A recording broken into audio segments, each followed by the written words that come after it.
No masks, just the truth, the full truth about what it's like to grow up in the spotlight of ministry and still come out standing. Hi, my name is Marley. My name is Aaron. My name is Antonia. Welcome to the Full Disclosure Project.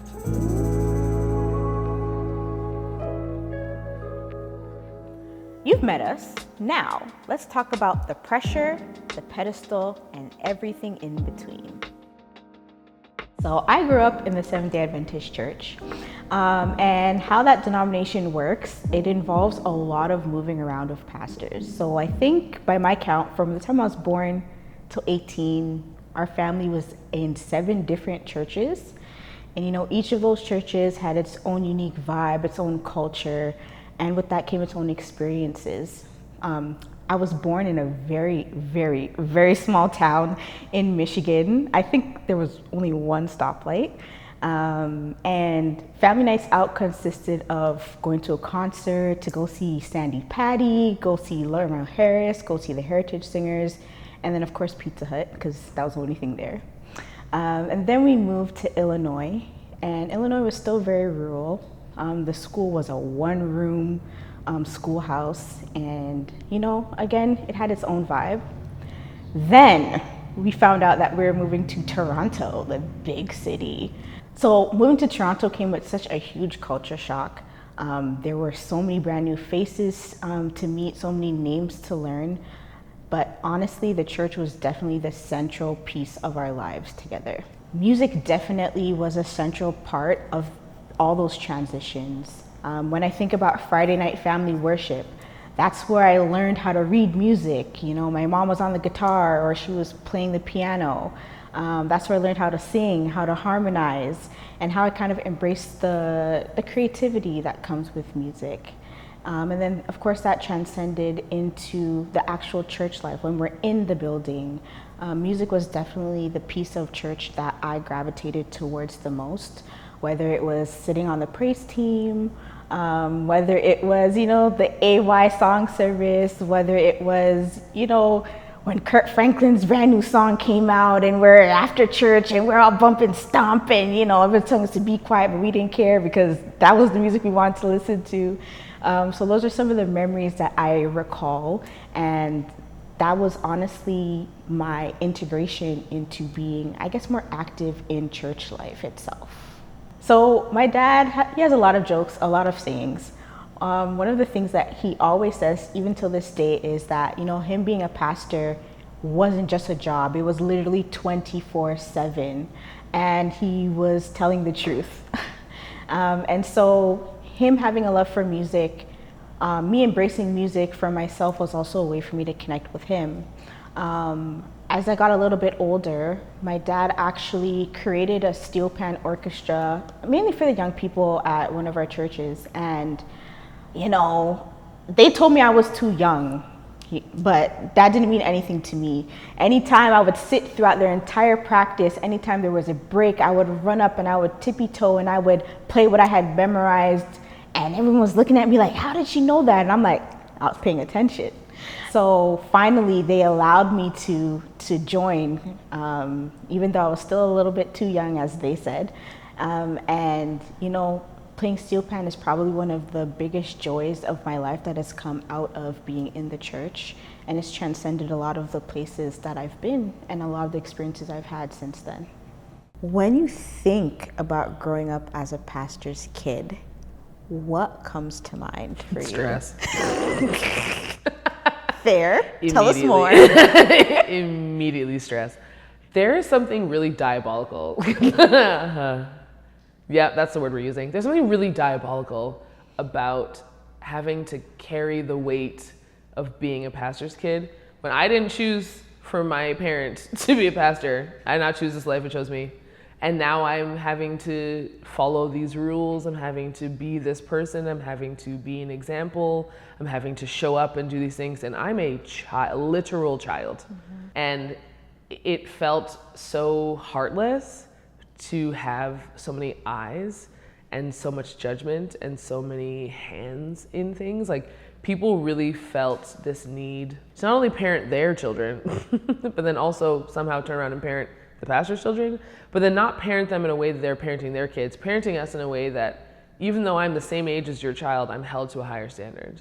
I'm being told that I am being watched and I am being blah. And I was like, I'm 9. I don't even know what my next thought is, let alone like how I should be interacting with my friends. Like I'm trying to figure out how to be a friend, how to be someone who's likable and nice and all these things. And you're telling me that I also can't just run around the church doing nonsense with my friends as children do. Like I have to sit and be quiet and, be in the front row and nod and raise my hand and all of that. And I can't be a kid. I can't be anything. And it's just, ugh.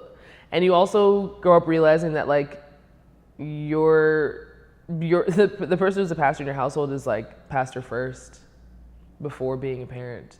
So that is also hard because that means that their predisposition, their everything is their community, is their like, whatchamacallit? Congregation, that's the word. So everything else at home is secondary, tertiary, forgotten. And people feel very entitled to the pastor of the church. You get pushed aside. People are like, sorry, I have to speak to this person. You're like, oh, you mean my dad? Like the person who helped bring me into this world, my father? Like, why is it that you're more important than me? I don't get that. And having to battle those things as well, like rough. Oh my God. No, being a pastor's kid is not something that I wish on anybody. It's truly, I feel like no matter how many generations of pastor's kids we go through, everyone has the same experiences. Some people more harsh than others, but we all kind of have a common ground of like, this was not fun. And you have to really try and adjust yourself as an adult later and figure out who you are and where you want to be. And that can also just be so challenging because you really feel you've grown up with these pressures and these people telling you how to be and how much of a disappointment it would be if you don't do X, Y, and Z. And you take that with you. Like, it doesn't matter how old you get. Like, I turn 40 next year and there's still teeny tiny little voices in the back of my head being like, is that the decision you should be making? What about other people? And I'm like, what about other people? Like, they don't live inside here. They don't tell me what to do. Like, why am I still so concerned with how I'm perceived by people who actually don't care about me? They just care about an image. And like, that's, again, it's so much pressure as a child. And I wish that there were healthier ways for that to like be, like, I don't know. I just feel so bad. Like I see other pastors' kids now and I'm like, are you okay? Like blink twice. Do you want to go take a break? Yeah, no, the stress. And who wants to feel stressed at such a young age? That's not fun. Being a preteen and being like, oh no, I have to act a certain way. I have to be a certain way. I can't say certain things. I can't even I have to fix my face constantly. Constantly. Like, I got so good at it, I scared myself. Like, oof. And now there's no. Everything is here now. I think community is the first thing that comes to mind. It's kind of the first thing you learn being born into that scenario. Yeah, I would say community for sure. The earliest thing I can remember is that my dad was in seminary and we were going to a Baptist church. My dad grew up Baptist in Jamaica and my mom grew up, I believe, Anglican, but she was raised in New York. So when they came to Canada and had us, we ended up at a Baptist church and while he was in school, and then he transitioned and went to a Methodist church, which is kind of non-denominational. So for the most part, I grew up like Methodist, non-denominational.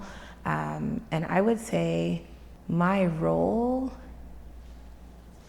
I would say like a lot of the typical pastor's kid, like helping out with children's ministry, helping out with choir stuff, and hosting. I feel like that is always a part of being a PK, is like being a proper host. You have a lot of people coming to your house. You're going to a lot of people's houses, a lot of dinners, a lot of, banquets, birthday parties, all of the things. And so it was just kind of to be available to help wherever you can. I think that there are a lot of different, I don't know that I had an experience as a pastor's kid. I think that I had several different experiences throughout several different times in my life. I think that there were experiences that were like, there were like the experiences of being like younger and feeling like I had like a lot of family. There were experiences of like adolescence and feeling like there was a lot of like extra scrutiny on me because of like, my dad. And then, feelings of like different spaces of life, different feeling. I couldn't sum it up into like one thing because it was like, how do you sum up like, like 25, 30 years of life into like a sentence or a phrase or something like that. It was like I was alive and it was life, So it was like there was like a lot of like fun things, a lot of not fun things. There was a lot of, like I said, a lot of opportunities and a lot of access that I had to things. And there was also a lot of like a lot of like trauma and a lot of pain as well. So, yeah. My dad is a Pentecostal pastor from an organization called the Church of God of Prophecy. Growing up, I grew up in a few different churches. My dad was originally assigned to a church in Windsor when I was a baby. So my first like 10 years or so of life were like grown up in Windsor, in a church with like 50 people in it or so, like very small church. He became a pastor of a church in Pickering, which bigger church, but not a big church. So maybe like 100 people at that church usually on most days. But yeah, no, it was a lot of like very much the small church isms of like, it's like there are all of the benefits of feeling like community and feeling family because a lot of these are just families. It is like a collection of like 5 or 6 big families and then like a handful of like other people as well. But yeah, that's a lot of it. And then beyond that is kind of like the ripples and after effects of those experiences. I definitely was very active in the music department. I played instruments. I learned instruments through the church a lot of the time. A lot of my experiences and interactions with music first were through church. So yeah, like a lot of my like service in church was through like music department stuff, and still is actually, really, yeah. When I reflect on my experiences of being a pastor's kid, I think one of the feelings that's most prominent is just that feeling of isolation, that feeling of being surrounded by so many people but still feeling alone, being seen by many but known by few. Even now, when I meet people that, okay, I know their faces, I've said hello for the past, 2 decades, but then having the opportunity to sit down, have a conversation, they're like, oh my gosh, Josette, like, you're funny. I don't know about the funny part, but they're like, you're funny, or, I didn't know you were like this. And you know what? I recognize that me kind of holding myself safe was really a protective factor against a lot of the negative experiences that I had. It was safer to come into myself than to risk sharing myself with others because of, again, the things that have happened when I have done so. And so I definitely have a case of RBF. I've been working on it though. And yeah, I think that's one of the things that stands out the most for me. Really just growing up under a microscope, growing up feeling that there was little to no margin for error, growing up feeling that, any little thing that might not be perfect in someone else's eyes would be demonized, would be something unforgivable, would be something that I couldn't come back from. And, of course at church, it's once a week thing, but for me, I also went to the school that was associated with the denomination. So what typically might have been a once a week thing ended up being an every single day experience, Monday to Sunday. And again, like I attended this school for 13 long years. So a lot of the issues and a lot of the challenges that I experienced while being in the church and at the hands of church members, those same church members were then the administrators for the school. Those same church members were my teachers. So it just compounded and compounded to the point where I felt broken. I felt like I had no reprieve. And it was a really, really difficult time. There were benefits, but honestly, I was really happy for graduation. So for me, those 13 long years at the school, as well as the experiences I had just in church in general, music was definitely my outlet. It was my way of expressing myself. It was my way of embracing some of that freedom and claiming it for myself. And it was a way of speaking a language that I hope people would understand without having to use words that were often misunderstood or misrepresented. You're speaking on like a lot of aspects that I guess some may deem like universal as part of like the PK experience. Mm-hmm. But even in getting to know your story a little bit more, there's a word you had used, and I want to bring it up, and I want you to expand on it a little bit in your context. Displacement. Oof.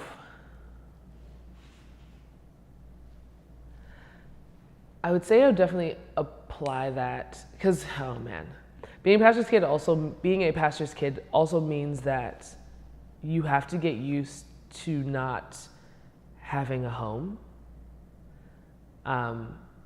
We moved so many times, and not just like within Ontario, like just we moved across Canada. And that at a young age is so jarring because you get to know a certain amount of people, you get really close, and then you're yanked. Like it literally feels like someone just goes, time to go. And I can't live on my own, I'm a baby. Like, I don't have any money. Like, I have to go where my parents are going. So, we went from Michigan to Ontario to Alberta, back to Ontario. And the Michigan, Ontario, Alberta chapter, that was all between 1990 to 2005. So that big chunk of time, a lot, because being in Michigan for a bit and being younger and just like, okay, this is fine. But those formative years, we were there till we were in grade 3, I want to say. Then we moved here, and then we were homeschooled for a couple of years. Got to know people, was having a great time, was really integrating ourselves, and then, time to go. Dad's getting called to be, a professor at the one Adventist university in Canada, in Alberta, a province that you've never been to, with people that you have no idea what the culture is like. Oh, it's only white people who live here? Cool. I've come from a place where I'm surrounded by black people, I'm surrounded by brown people, everybody's here. And now you're dropping me in a tiny town of less than 10,000 people. And now your family is one of 3 black families in this entire town. All eyes are on you. And it's ooh, okay, and then you're okay, dust myself off, gotta figure it out. We can make friends, we've done this before, we can totally make friends, that's fine. I have no issues doing that. But at what cost? Because then 6 years later, time to go again. And you're what do you mean? I've now graduated high school. I've gone through my first year of university. I have cemented myself in this city, in this province. This is home now. I didn't think we'd be here this long. And then it's let's go. And yes, you had a choice to stay because you were older, but also it's one of those things where you're going with your parents is easier because I don't have to pay rent, I don't have to pay those things. So you pick up and you go again. And moving back to Ontario, I would say was much harder the second time around because having that Western Canada growing up experience, being in a small town, being in a culture that was so foreign to me, and then having to come back to a place that is polar opposite and being oh, here we go again. Just more and more displacement. And it's rough. On one hand, you could see it as this grand adventure and look at us, we get to experience these things, isn't that so cool? And on the other hand, it's I was so jealous of all of my friends who never had to leave their homes. Friends of mine who have been in their childhood homes for they got to stay. They got to have their childhood friends. They got to go to church with the same people all the way through, and then I'm having to come back now and be like, hey, Remember me? remember me? I don't know the slang. I don't know I don't know anything. I don't know what's happening here. Like, I don't know the city. You know, there's so many things that I'm just like having to reintegrate myself and be like, can I do this? And it's hard, and it really takes a toll on you, because having to find your way, not just in other churches, but like in school, in work, in all those things, like everything feels temporary. And on one hand, it could be a plus where like I'm easily adaptable, cool. But like, I don't want to have to be easily adaptable. Sometimes I want to be a little bit more rigid. Sometimes I want to be a bit more set in things.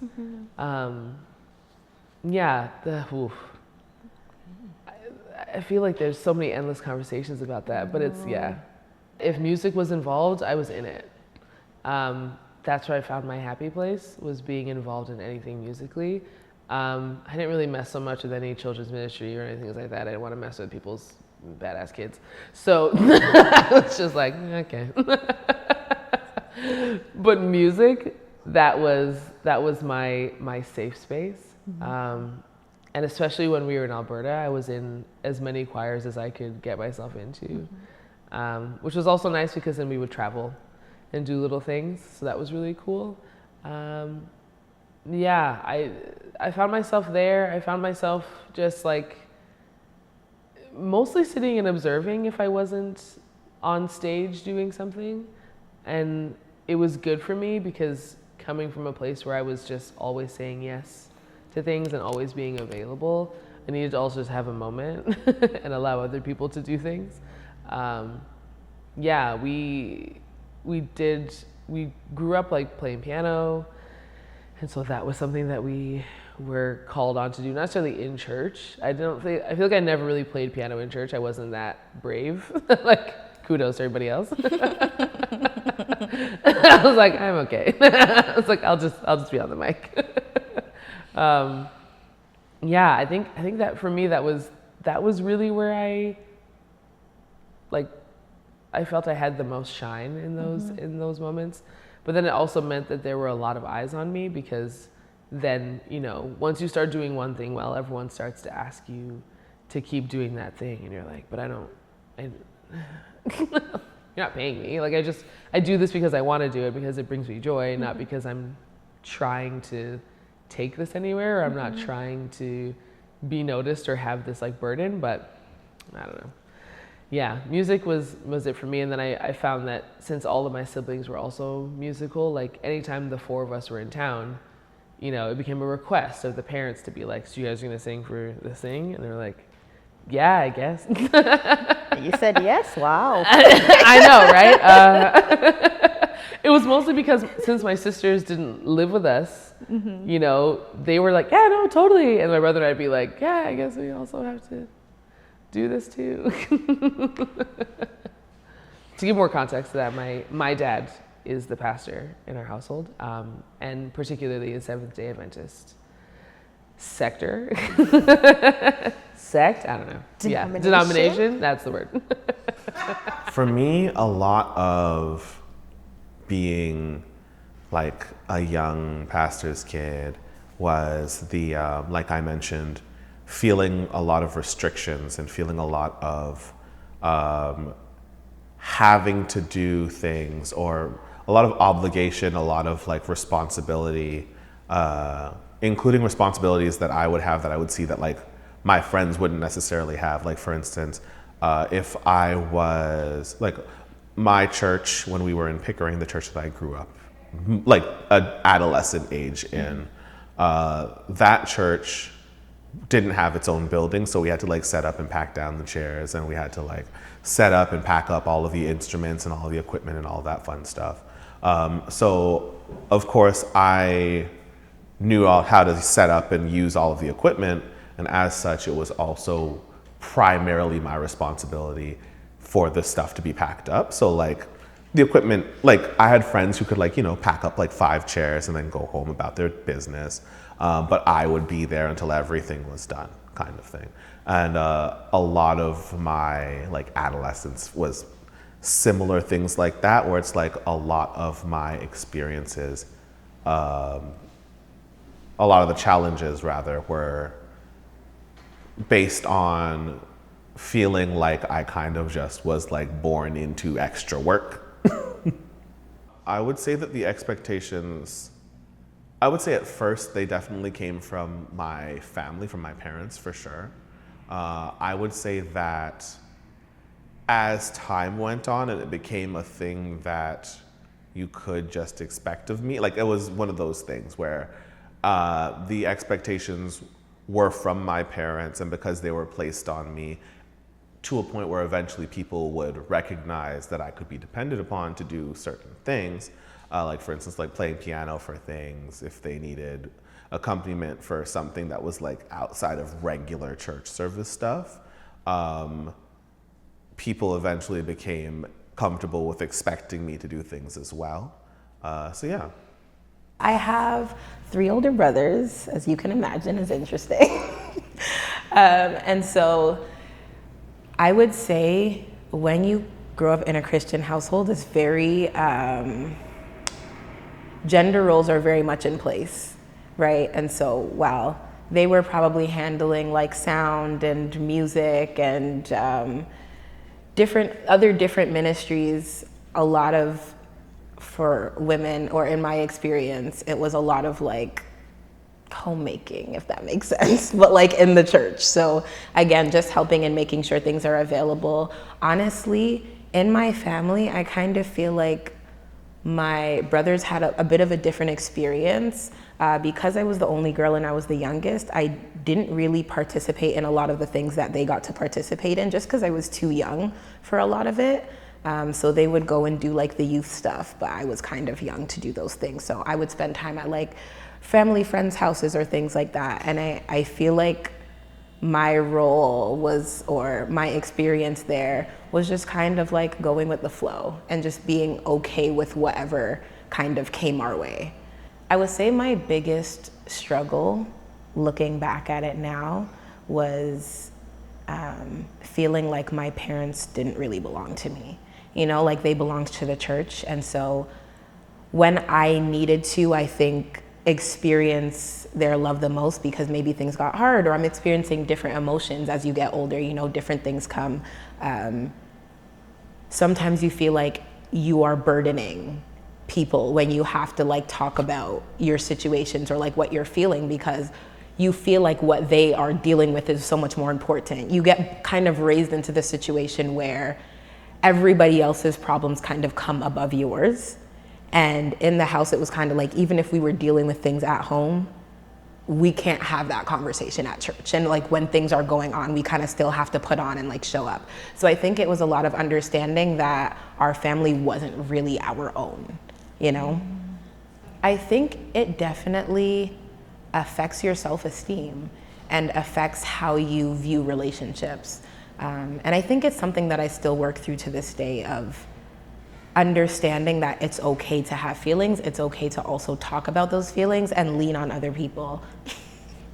And so now I think that I'm more conscious of that upbringing and how that's affected me, so I can kind of go against the grain, but it's definitely a fight to remind myself like, hey, you have these people you can lean on. It's okay. You're not a burden to like express yourself or to understand that you're in an uncomfortable place, you know? So a lot of that, I think, is things that you have to go back and unlearn. Yeah. That was the overview. Next time, we're gonna get a little bit more personal. So come through as we talk about the moments that really marked and shaped us.